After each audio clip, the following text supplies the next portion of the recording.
Pomaže Bog, dragi naši, stigli smo evo i do 3. nedelje posta, do krstopoklone nedelje. Novo izdanje parohije Amsterdam.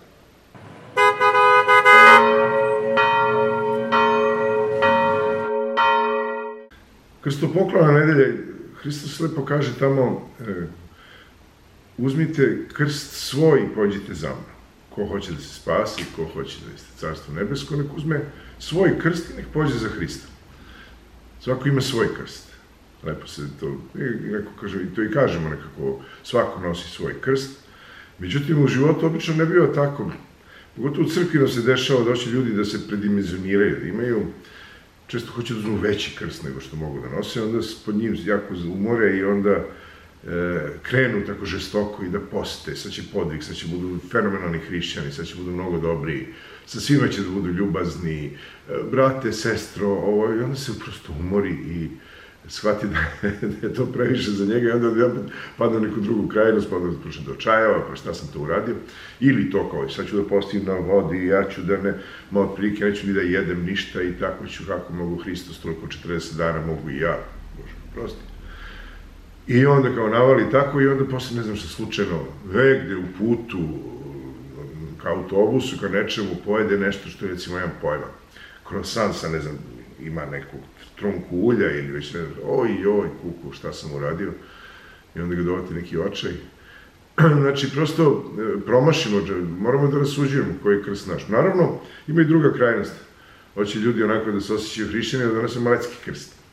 Kada dovoljno staviš onaj mali oko vrata, to je tamo mera mog krsta, ne treba mi ništa više. Ne kažem, naravno, lepo je nositi krst sa sobom i imati ga stalno. Nego hoću da kažem, nije baš dobro da mislimo da je to baš ta veličina koja nam potpuno odgovara, više simbol i nešto, neko podsjećanje, to u redu. Ali, znači, ili premali ili preveliki krst je uvek neka problem, neka vrsta problema sa našim sujetama, ovako ili onako. Ili se nekako podcenjujemo ili precenjujemo. I kad se podcenjujemo, mislim na neki način precenjujemo. Utoliko pamet u glavu, pa kad nastavimo da postimo nekako i razumno. Suština nije u tome da ćemo samo, šta će Bogu, što kaže naša dijeta, znači to što se odričemo, treba nama i mi. Prosto podsjećamo se svaki dan, znači kad god čovjek sedne za sto, eto, to je nešto što je neizbežno, moramo da jedemo da bismo živeli. Onda kao idemo sa tom redukovanom hranom i setimo se zbog koga i zbog čega. Žrtvujemo se od Boga radi nekako, važnije od svega je znači da se vežbamo u tom podvigu žrtvovanja, odnosno prinošenje žrtve drugom i prinošenje iz ljubavi. To je da ljudi oko sebe, da obuzdavamo naše strasti, naše povećanje želje i nepotrebno često želje, da ih obuzdavamo u korist drugih. Da prosto drugima time činimo i time pokazujemo konkretnu ljubav. Nije ljubav nešto samo apstraktno i tako sentimentalno. To je ono što je pred nama, tako da nastavimo ovu krstopoklonu. Probajte da nađete svoj krst. Mislim, i drugi će vam pomoći često u tome. Nekad vam i neće pomoći, hoće vam natovari i teži krst. Sad, ako vam drugi tovare, onda možda ajde da probamo, pa ćemo da vidimo, posle korigujemo.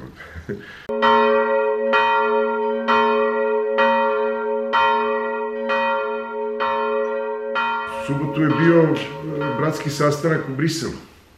Bratski sastanak sveštenstva Beneluxa, znači Belgije, Holandije i Luksemburga. I tamo smo se okupili, jednom godišnje se inače skupljamo, malo da prozborimo na crkvene teme, da se sveštenici ispovede i sveštenici moraju nekada da se ispovede. Evo, to je, u kvartu je crkva u Briselu naša, u dosta kvartu ovih imigranata nekih raznih, tako da su tamo, zanimljivo da su u tom kvartu pronašli bili pretprošle godine, kada je bilo, pre 2 godine, kada je bio napad u Parizu, onda su posljednji teroristi se baš kriju u toj četvrti blizu naše crkve, hvala Bogu te ne mogu baš da dovedu u vezu sa nama. Moli za sluge svoje, kad sa bogoglagolivim prorocima. Schapen, en ik heb nog andere schapen, die niet van deze schaapstal zijn. Ook hen moet ik leiden, en zij zullen luisteren naar mijn stem. Dan zal het worden één kudde en één herde. Našli smo se tamo, kaže, služili zajedno, imali lepe susrete, naša ambasadorka tamo je bila, gospođa Marina Jovićević, i sa njom smo se lepo popričali posle liturgije i sa ljudima koji su došli, a posle smo mi sveštenici se povukli i raspravljali zaista ovako neke bitna crkvena pitanja koje se tiču parohijske prakse, koje se tiču nečega što se zaista svih nas tiče, što je najvažnije, mislim da se ne bavimo znači uvijek nekim perifernim stvarima. Novak Bilić, sekretar vladike, je bio sekretar vladike Luke, vladika Luka je bio sprečen ovog puta da dođe, ali evo, bio kažem Novak i bio je otac Sava. U Briselu se pojavio i otac Radivoje Panić iz Beograda, koji sad zamenjuje oca Jakova, koji je nešto se razboleo, pa sad to ne može da služi. Zaista diskusija je bila potpuno zanimljiva, konstruktivna. Nisu uvek sastanci zanimljivi u svakom slučaju, ali ovo je bio zanimljivo, zato što stvarno se pričalo o crkvi. Na kraju evo ima pozdrav parohije Amsterdam, pozdravljaju sveštenici, đakoni iz Belgije, Holandije, Luksemburga. Đakon Nebojša i srećan nastavak. Otac Boris iz manastira naša. Pozdrav za parohijane na Amsterdamske parohije iz Luksemburga. Pozdravljam sve parohijane u Beneluxu. Pozdrav za parohiju i parohijane Amsterdam. Želim svako dobro. Pozdravljamo iz Brisela, predstavnice Evropske unije. Evo danas smo imali gradski sastanak sveštenika Beneluxa. Hvala Otcu Nenadu, uredovno pratimo njegov YouTube kanal, kako se to već kaže. Vidimo se ako Bog da i u Amsterdamu. Sljedeće godine dogovor je da se sastanak održi u Luksemburgu.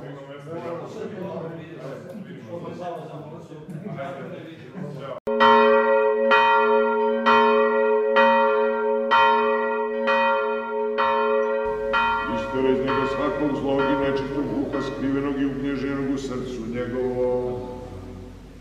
Prošlu nedelju u našoj parohiji krštena su dvojica Holanđana i na krštenju oni su insistirali, nisam zaista ja nisam u tom pritisku nasupit, ja mislim da pri krštenju nije nužno uzimati ni grčka ni srpska imena, ali jednostavno oni su sami hteli da budu Miloš i Stefan. Znači krstili su se onako dvojicu stvarno kršnih momaka, visokih, Miloš i Stefan. Mi smo se pripremali, tumačili simbol vere, ja, pošto još ne vladam holandskim, na engleskom i to smo nekako pričali o tome, vidio sam da oni stvarno to ozbiljno prilaze. Slava se sluga Božji Miloš. Amin. Ime Otca. Amin. I Sina. Amin. I Svetoga Duha. Amin. Odiži podari svetlosti. Jelicimo Hrista presti stezja, o Hrista obleko stezja.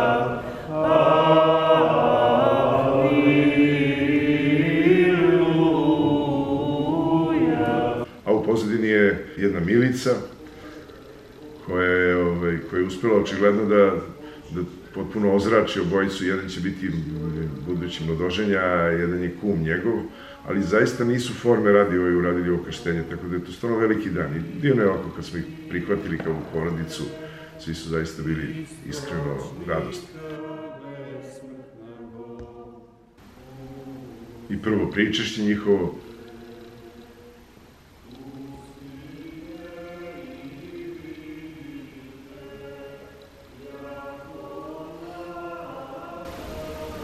kum,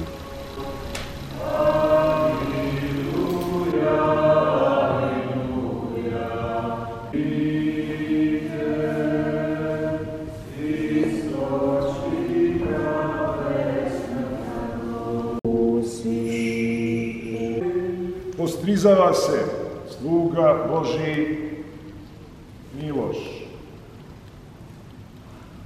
U ime Otca. Amin. Amin. I Sina. Amin. I Svetoga Duha. Amin. Tebi slavu odnosimo Otcu i Sinu i Svetome Duhu, sada i uvek i u vekove vekova. lep dan.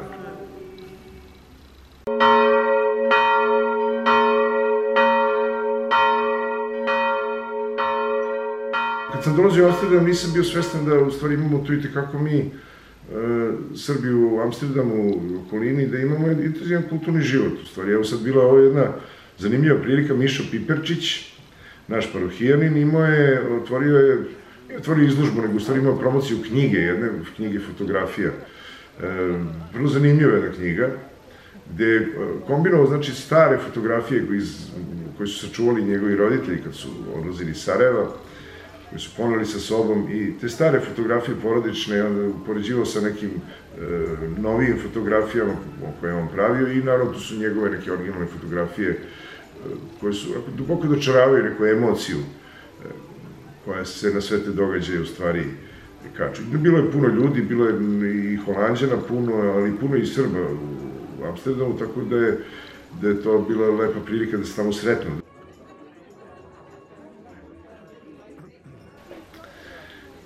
Da se sretnemo na nekim događajima koji su stvarno onako nas ugrađuju negde u tkivo ovoga grada, koji je kosmopolitski i ima puno tih kulturnih dešavanja. Stvarno je u redu da i mi tu i tamo doprinesemo.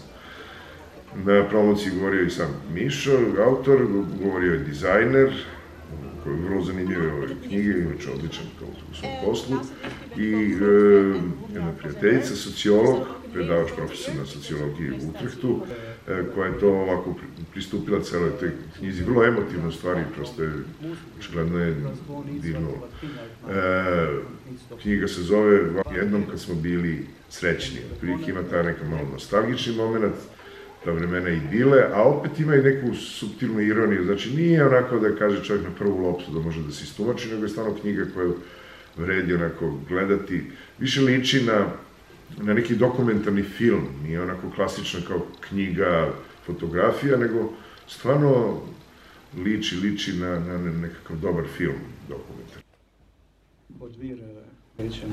Meegewerkt heb, aan meegewerkt heb. Familie is iets in dit verhaal dat verbindt, dat hoop geeft, dat gelukkig kan maken.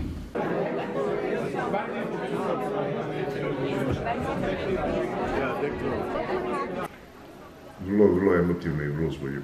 Za razliku od, često u tim konceptualnim fotografijama izgubi se emocija, prevagne samo taj intelektualni deo, a Miša uspeo da spoji jedno i drugo, što je, mislim, stvarno veliki uspeh.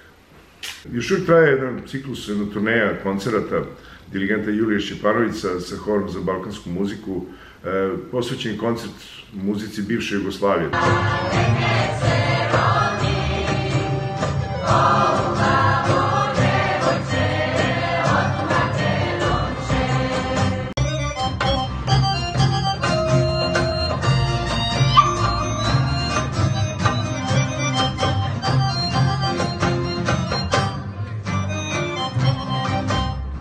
Se i širi neko dobro raspoloženje, nije neka, da kaže čovjek, onako, atmosfera koja je to sad trulo nostalgična, nasuprot nekako to, našao se neki vedri moment i ta muzika Balkana koja je stvarno šarolika u prezentaciji tog ženskog hora i u kombinaciji sa folklorom i dečijim iz Rotterdama, nekako je ispala dobra kombinacija.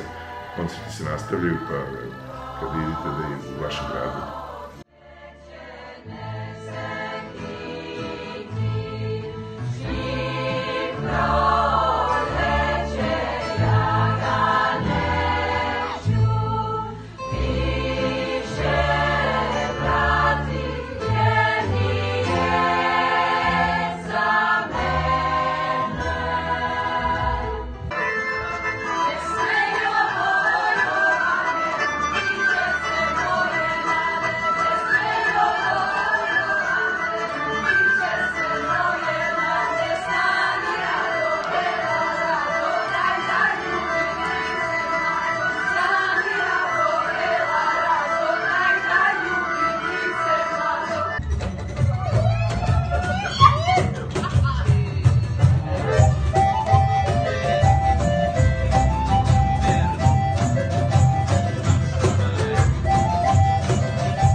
To bi bilo sve za ovo izdanje Parohije Amsterdam. Malo smo imali neku pauzu, malo smo zakasnili sa ovom epizodom, ali evo, veliki je post, puno je obaveza i nekako drugčije to sve funkcioniše u velikom postu. Jeste da je podvig, dvig i pod, znači ubrzano kretanje ka Bogu, ali nekako se sve ipak i uspori. Valjda to je usporenje uslov da možemo brže da idemo ka Bogu. Pa, s Božjom pomoći, do sledećeg izdanja Parohije Amsterdam. Ako Bog da, vidimo se uskoro.